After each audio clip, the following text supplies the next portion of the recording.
श्री स्वामी समर्थ. भरपूर दिवसातून आज मी किचन क्लिनिंगला हात घातलेला आहे. तुम्ही पुढे जाऊन बघा चिमणीची अवस्था सगळ्याची. तुम्हाला असं दिसताना ना नॉर्मल किचन स्वच्छ दिसत असेल, पण मी जेव्हा जवळून दाखवेन त्यावेळेला ही असते आपल्या घरातली अवस्था. म्हणजे जी आपल्याला एकदम जवळून बघितल्याशिवाय कळत नाही. चिमणी तर एवढी खराब झालेली होती ना, सोबतच तेलाचं पण आज काढलेलं होतं. म्हटलं गरम पाण्यामध्ये चांगलं यांना बुचकळून काढूया. बरं, कालच्या व्हिडिओला दिलेल्या प्रेमासाठी, कमेंटसाठी खूप मनापासून हृदयातून आभारी. कालचा मुद्दा खूप साऱ्या जणींना आवडला आणि त्यातून बऱ्याच जणींना म्हणजे शिकायलासुद्धा मिळालं. खूप साऱ्या जणींनी त्यांचीसुद्धा व्यथा मांडली, की सोनाली आम्ही यातून जात आहोत. आणि मला खूप बरं वाटलं, की बाबा एखादा पॉईंट आपण मांडतो आणि त्याचा खूप साऱ्या जणींना फायदा होतो. असंच म्हणतात, की जे काय वाटतं त्या गोष्टी मी शेअर करत असते आणि त्याचा खूप जणींना फायदा होतो ना, तेव्हा मन भरून येतं, की हां आपल्या व्हिडिओचं सार्थक झालं. असो, आज आता क्लिनिंगला ना मी जे वापरत आहे अर्बन वाईबचं, हे कुठलंही माझं प्रमोशन नाही. हे मी खूप दिवस वापरते, म्हणजे गेली 2 वर्ष झालं मी वापरत असते. ऑनलाईन मिळतं, कुठल्याही साईटला जावा तुम्हाला हे मिळून जाईल. मुंबईच्या आईलासुद्धा मी सांगितलेलं होतं, की तू याचा वापर कर, तुला क्लिनिंग खूप सोपी जाईल. सगळ्याला टोटली वापरू शकतो, अगदी नळांसकटीसुद्धा. म्हणजे घरात असं कुठलाही पार्ट नाही आहे, की त्यानं आपण क्लीन करू शकत नाही आहे. ती बॉटल आता मी जस्ट ऑर्डर केलेली होती. तेलांसाठी काय केलेलं आहे, थोडंसं लिक्विड टाकलं आपलं भांड्यांचं, गरम कडक पाण्यामध्ये ना ती भिजत घातलेले. थोडा वेळ भिजू देणार आणि सुरुवातीला आता मला थोडंसं वरचं खालचं बाकीची क्लिनिंग होती. त्याच्या आधी म्हटलं हे जेवढं काय आहे, आता एअर फ्रायरची अवस्था जर तुम्ही बघितली असेल तर तुम्हाला दिसली असेल किती खराब झाले ते आतून. परवाच का मला ताईंची कमेंट होती, की अगं ते क्लीन करायचं आहे ताईनो, पण बघा आता एवढं मोठं घर एक कोपरा करूसर का झालं, आठवडाभर जातोय रोज एक एक एक एक करूसर का पुन्हा आणि पुढचं तेच रिपीट येतं या. म्हणजे यार एका घरात आपल्याला किती कामं लागतात. म्हणजे मी विचार करते, की ज्यांची सकाळी 10ला कामं झाली रिकामी आम्ही झालो फ्री झालो म्हणतात ना, मी विचार करते कसं होत असेल त्यांचं. आणि इथं आमचं आठवड्याचं आम्ही म्हणजे शेड्यूलनुसार जरी काम केलं तरी आम्हाला पुढच्या आठवड्यात आणि रिलॅक्सपणा नाही आहेच, पुढं आणि काहीतरी आहेच एक्स्ट्रा. असो, आता सगळीकडे बघा स्प्रे मारून ठेवले. हे काय लगेच स्प्रे केला आणि लगेच क्लीन केलं असं नाही. आता हे सगळं स्वच्छ करणार आहे, त्यामुळे भांडी असो काय असो सगळ्यांवरती मी स्प्रे मारून टाकलेला आहे. कारण कमीत कमी 10 ते 15 मिनटं आपल्याला हे असं स्प्रे मारायचं आहे आणि सोडून द्यायचं आहे. पूर्णपणे व्यवस्थित जे काही खराब असेल ना, ते त्याला पूर्ण असं म्हणतात ना, अलगद काढण्याचं काम जे आहे ते करतं. नंतर पुढे जाऊन तुम्ही बघाल किती इझी आहे. आता चिमणीची अवस्था चारी बाजूनी बघा. काम केलं काय झालंय वरती बघा, झाडातनी चुकून झाड जे होतं ना असं झाडू मारताना ना गाल चिकटला त्या पानाला. कसलं काय काय म्हणतं, आग जी उठायला लागला म्हणतात, असं बारीक ना असं एकदम बारीक मोडे असतात बघा घामोळ्यासारखे, आणि असं आपण म्हणतो ना धदूर उठणं म्हणतात बघा त्याला. सलग भरपूर सारं असं चांगल्या पॅचमध्ये ना घामोळी येणं आणि त्याचे खाज उठणं, तसा प्रकार व्हायला लागला इथं. पूर्ण असं जर हे गाल आहे ना पूर्ण असं घामोळे अगं त्यांना बारीक बारीक बारीक बारीक झाले आणि आग उठायला लागले त्याचे. ती पान चिटकलं म्हणून काय ना सेन्सिटिव्ह स्किन आहे म्हणायचं का काय, पण मला ना असं एवढं काय होत नाहीये. मी काय वापरले की मला हे सूट झालं नाही ते सूट झालं नाही असं होत नाही. पान गालाला चिटकल्यानंतर जर असं होत असेल तर काय करायचं. असं आज माझ्या हाताखाली कोणीच नव्हतं, दोन्ही पण मुलं गेली त्यांच्या त्यांच्या ह्याला, त्यामुळे मी एकटीच होते. आता चिमणीसाठी मी खूप दिवस वापरत असते हे ड्रेनेक्स म्हणून आहे. लिक्विड स्वरूपात पण येतं. मी लिक्विडचं पण आणलेलं होतं, जवळजवळ 250-300ची बॉटल. काही कामाची नाही, ना बेसिनला ना ह्याला. पण हे जे आहे ना पावडरमधलं 25 रुपयाचे पॅकेट आहे, पण एवढं चांगलं आहे. एक सांगेन, नाक तोंड व्यवस्थित बांधा, हाताला याचा टच होऊ देऊ नका. जेवढी गोष्ट चांगली तेवढीच खतरनाक असते. मी जेव्हा पाणी ओतते यातनं धूर जो हा निघतो ना, हा डोळ्याला लागू द्यायचा नाही, नाकामध्ये जाऊ द्यायचा नाही आहे. याच्यापासून लांब तोंड घेऊन पाणी ओतायचं आहे. खूप हार्ड असतो. चुकून जर तुम्ही असं वर तोंड म्हणजे त्याच्यावर केलं आणि जर मारलं आणि तो जर एकदम तोंडामध्ये गेला तर तुम्हाला अक्षरशः म्हणजे आपण म्हणतो ना, की अद्दल घडते ना, तशा पद्धतीनं होतं. कारण मला पहिल्यांदा अनुभव नव्हता आणि मी पहिल्यांदा तसंच केलेलं होतं. एकदम असं डोळ्यामध्ये गेल्यागत झालं, नाकामध्ये एकदम ठसके आले, डोळ्यातनं पाणी आलं. नंतर खूप उशीर त्रास होत होता. म्हणून मी आता जेवढं मारले ना ते म्हणजे पाणी मारून ठेवलंय ना, जेवढा उशीर किचनमध्ये ना तो वास होता तोपर्यंत मी तोंड नाक जे आहे ते बांधून ठेवलेलं होतं. कारण कसं आहे, की प्रत्येक गोष्टीची काळजी घेतलेली बरी आपण. आणि हाताला सुद्धा मी सांगेन हँड ग्लोव्ज वगैरे वापरा. प्रत्येक लिक्विड केमिकल प्रत्येकाला सूट होतं असं नसतं. चला आता एक बारीक असा ना चोथा असतो, चोथा म्हणजे ती घासणी जी एकदम बारीक येते, त्यानं मी नवीन यानं केलेलं आहे बरं का एअर फ्रायर.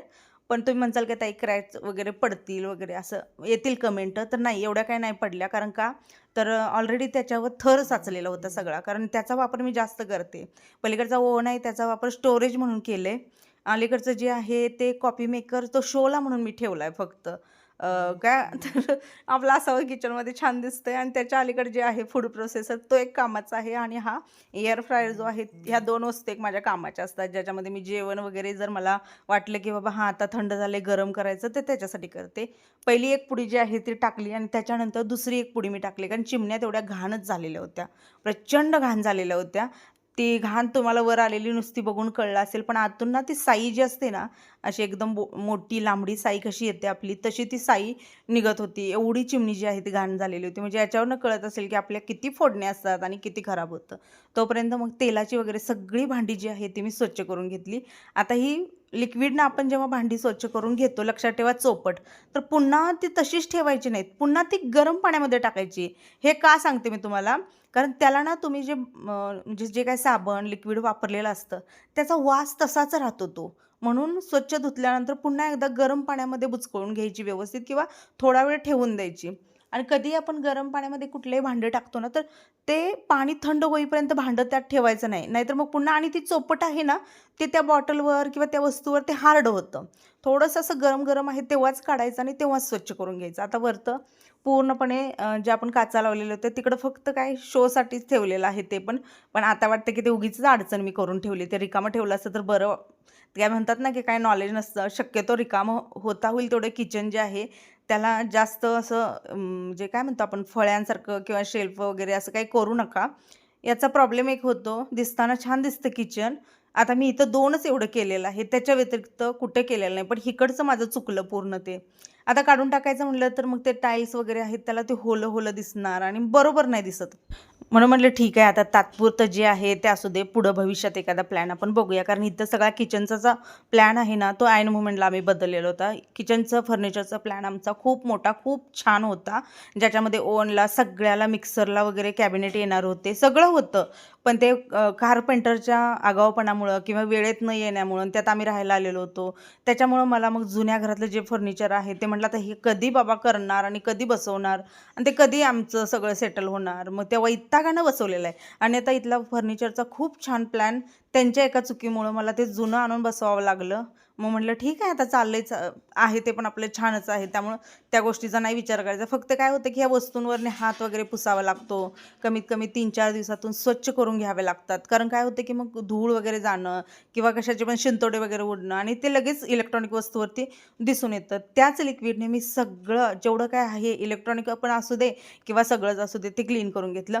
परवाच्या व्हिडिओमधल्या ज्या कमेंट होत्या त्याच्याबद्दल बोलेन. एक म्हणजे मी जे पिझ्झा बेस्ट म्हणून जे होतं तिकडं गेलेले दाखवलेलं होतं तुम्हाला.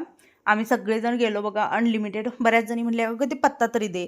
तर उजळाईवाडी आहे ना तिथं आहे प्रॉपर पत्ता जो आहे तो तुम्हाला गुगलवरती ना उजळाईवाडी पिझ्झा बेस्ट म्हणून टाका, डायरेक्ट लोकेशन सक्ती तुम्हाला येईल आणि तुम्ही तिथे जाऊ शकता. खूप छान आहे. फक्त त्या दिवशी मला वाटलं ते मी बोर्ड वगैरे दाखवल्या म्हणल्यावर लक्षात आलं असेल, तर पत्ता उजळाईवाडीचा आहे.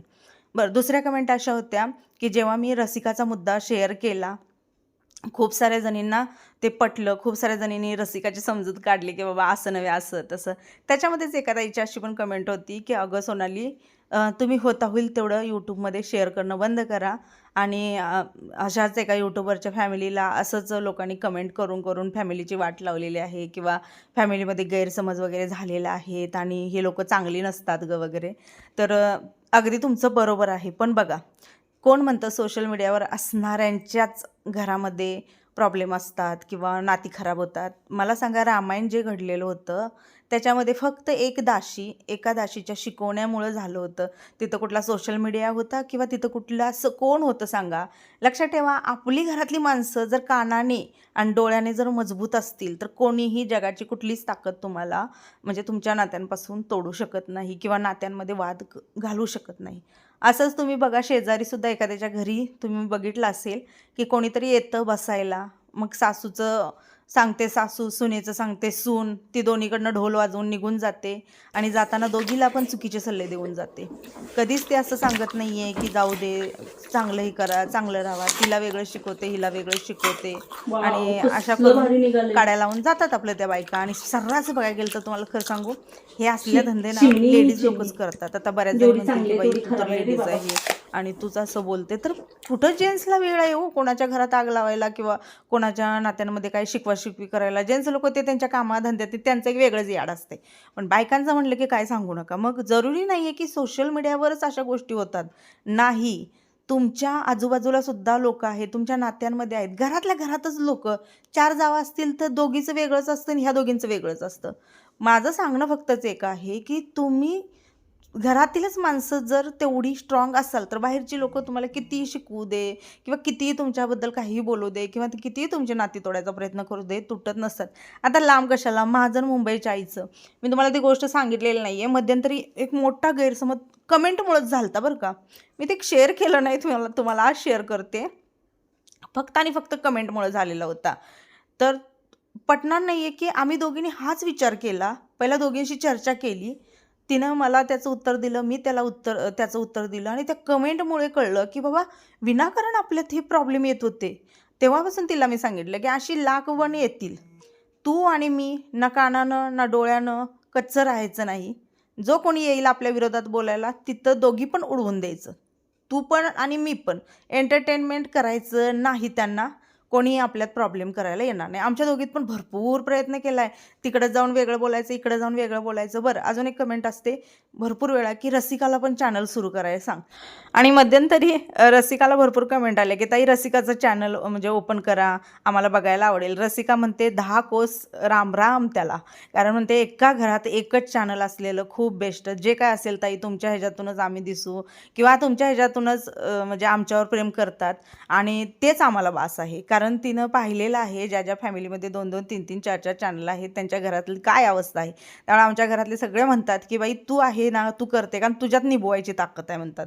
माझ्या भावजा असं म्हणतात की तुमच्याकडे तेवढी धमक आहे, 4 बोललं तर तुम्ही 4 बोलून पण येत चाल आणि 4 बोलणाऱ्याला तुम्ही म्हणजे घालवचाल. पण आम्ही ते बोलले की मग ते आम्ही रडत बसणार किंवा मग मनाला लावून घेणार. तुम्ही स्ट्रॉंग आहे म्हणते आणि तुम्ही स्ट्रॉंग असल्यामुळं तुम्हाला सगळ्या गोष्टी हँडल करायला येतात, आम्हाला त्या हँडल करायला येत नाही आहेत आणि जिथं आपल्याला सहन होत नाहीत त्या गोष्टी न केलेल्या बऱ्या, असं त्यांचं म्हणणं आहे. त्यामुळं माझ्या फॅमिलीमध्ये कोणीही कधीच चॅनल चालू करणार नाही. झालं आमचं बोलून, सगळ्यांना सांगून झालं, बोलून झालं, पण सगळ्यांचं असं म्हणणं आहे की तू जेवढी स्ट्रॉंग आहे तेवढं आम्ही नाही आणि आम्हाला ते नकोच. तुझ्या ह्याच्यातूनच खूप छान आम्ही पण एन्जॉय करतो, कधीतरी आम्हालाही होतं. आणि एका घरात ज्यांची चॅनल आहेत त्यांच्या अवस्था बघितलेल्या आहेत की लोक कोणाच्यात जाऊन काय काय करतात, काय काय नाही. मी पुन्हा तेच म्हणलं की बघा तुम्ही जर चांगले सगळे असाल फॅमिलीतले तर बाहेरची लोक काहीही करू शकत नाहीत. पण तो विनाकारणचं त्या म्हणतात की क्लेश होणं, विनाकारण वाद होणं किंवा तेच सोडवत बसायचं का आपण, ह्याचं उत्तर द्या, त्याचं उत्तर द्या, त्यानं द्या, ह्यानं द्या. त्या गोष्टींपेक्षा ना ताई तुमचं चाललंय तुम्ही बेस्ट करा, आम्ही वेगळं काहीतरी करतो. आता रसिका पण थोड्या दिवसानं म्हणजे आता तिकडच्या घरी गेल्यावर ना काहीतरी करेल. आरू शाळेतनं आलाय, त्याच्याबरोबर मी पण केळं खायला लागले. हे पूर्ण भिजली आहे मी आता इथं. अरे ते किचन कसलं घाण झालेलं होतं. मी धुतलं का म्हणजे तिथे काय कामाची बाई आहे काय, क्लास करून आले ते तिचं तीन. सगळं चकाचक पांढरं मस्त पांढरं शुभ्र असं किचन झालं. ही चिमणी आहे म्हणून निभावले आणि त्या चौपाटपणा जो आहे ना तो पूर्ण असा हाला साचलेला असता. चिमणी एवढं काम करते तुम्ही पाहिलेलं असेल. पण हे बघा बेसिनमध्ये टाकून ठेवले कारण याला थोडंसं घासावं लागणार आहे. भले ते लिक्विड टाकलंय आपण म्हणजे ते पावडर टाकले पण थोडंसं घासावं लागतं. बेसिन आपलं जे आहे ते स्टीलचं बेसिन आहे ताईनं, मला स्टीलचंच आवडतं. मला ते आता सध्या भरपूर निघालेले आहेत, ज्याची त्याची आवड असते बघा. पण मला असं वाटतं ना की घरामध्ये ना बऱ्यापैकी अशा वस्तू वापराव्या ज्यात वरून आपल्याला म्हणजे नेत्रसुख देतील, पण ज्यावेळेला त्याचं मेंटेनन्स असू दे, त्याचा वापर असू दे किंवा त्याचं पुढचं क्लिनिंग असू दे ते सोयीस्कर पडावं. आता किचन ओटा जो आहे तर पहिला आम्ही पांढरा ठरलेला व्हाईट कलरचा, पण जे बांधणारे बिल्डर आहेत त्यांनी म्हणले की आम्ही अशा काही ठिकाणी दिलेले आहेत किचन ओटे पांढरे शुभ्र दिलेले आहेत, त्याला आपण कॉड का काहीतरी नाव आहे बघा. ते मला बसवायला काय नाही, पण म्हणले तुम्ही त्याला तेवढंही करणं गरजेचं आहे. त्याच्यावर जरा काय पडलं की दिसतंय आणि कालांतराने काय होतं की ते पांढरं जे आहे ना त्याला सगळे असे डाग राहतात. कितीही तुम्ही करा, एक 5 वर्षानं 10 वर्षानं मग ते दिसायला बरोबर दिसत नाही म्हणत होते. आणि तेवढंच स्वच्छ पण ठेवावं लागतं. म्हणून तुम्ही आपलं आहे ते लाल कलरचं किंवा ब्लॅक कलर सिलेक्ट करा. मग असं थोडंसं आपण त्यातलं सिलेक्ट केले. त्यामुळे खूप गोष्टी आधुनिक ज्या आहेत त्या बऱ्यापैकी टाळलेल्या आहेत. म्हणजे ज्या चांगल्या आहेत त्याही केलेल्या आहेत. बघ गेट लाव म्हणलेलं, आता ही सगळं धुवून काढले बघा. सगळेच्या सगळे डॉगी येऊन इथं बसतात तिथं बसतात. चिखलातलं पाय पूर्ण आतमध्ये अक्षरशः नाकी न आणलं जातं. म्हणजे असं वाटतं ना कधी कधी की यार काय मी काय म्हणजे जन्मालाच फक्त सगळ्यांची घाण काढण्यासाठी आले का. पण काय करू, सगळ्यांच्यातनी जीव पण तेवढाच आहे. पण त्याला काहीतरी करायला पाहिजे. आता जेव्हा शेड मारणार आहे गाडीसाठी तेव्हा डॉगींना तिथं सोय करणार आहे. चला आता किचनमधलं थोडंसं आवरून घेते पटापट. तर आजची क्लिनिंग जवळजवळ मला 3 ते 4 तास गेलेले आहेत. तुम्हाला दिसलेलं आहे किती, फक्त 10 मिनटात तुम्हाला हे दिसलेलं आहे. पण 10 मिनटं नाही ताईनो, खूप वेळ गेला. आता शेवटला माझी एनर्जी एवढी डाऊन झाली ना की ह्या काय भांड्याला मी जोर लावला नाही. जी काय पितंबरी आहे ज्यानं निघेल तेवढं निघेल म्हणलं, कारण हे शोला मी ठेवलेलं आहे, याचा काही वापर मी करत नाही आहे. त्यामुळं आहे असं कोपऱ्यात ठेवून दिले. आणताना आणलं, नवऱ्याला सांगून म्हटलं पाणी प्यायला पाहिजे ह्याला त्याला. असं चला आता मी या व्हिडिओचा इथं सेंड करते. आवडला असेल तर लाईक करा. मनापासून आभारी.